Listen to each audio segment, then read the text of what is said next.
All right, so I went ahead and I went to the second menu area under my test spot here.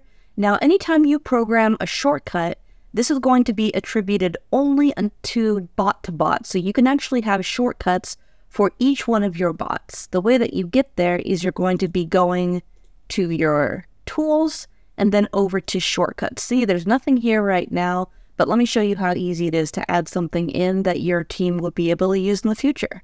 Just click that new shortcut button. I want to do one for review requested. So we'll say something like, I'm glad, insert first name here, that you had a fantastic experience working with us. Gotta make sure those spaces are here before and after the little dynamic field there, because it is going to be pulling in that first name of the client. If it isn't too much trouble, would you mind leaving a review for our team? Let's do it on Google. Here is the link. I'm gonna just put link here, but you can actually copy paste links into there.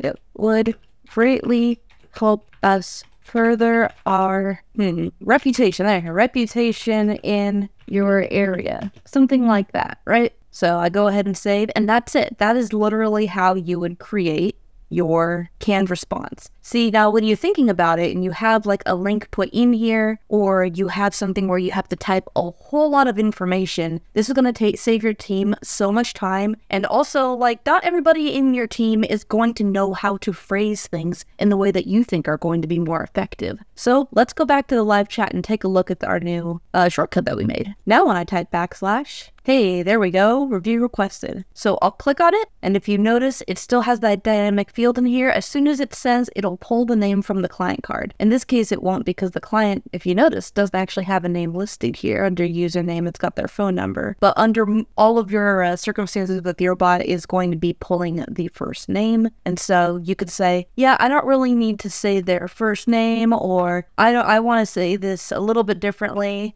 My name is Josh, in case you are looking to mention my great services specifically. Let's just add in a little winking emoji too. Why not? Be really cheeky about it. Oh well, maybe not kissing. That could be that could be a little bit too much for our client. There we go. And then you would just send that out, and that would be it. That's all that it takes when you're writing your sequence, or not your sequences. Sorry. When you're writing your shortcuts or your canned responses. So we recommend making a lot of these shortcuts so that way your team has a wide variety of different ones to choose from, and they can have this conversation they can have the conversation the most professional way possible. Thanks again for joining me for this training, and I'll see you again next time.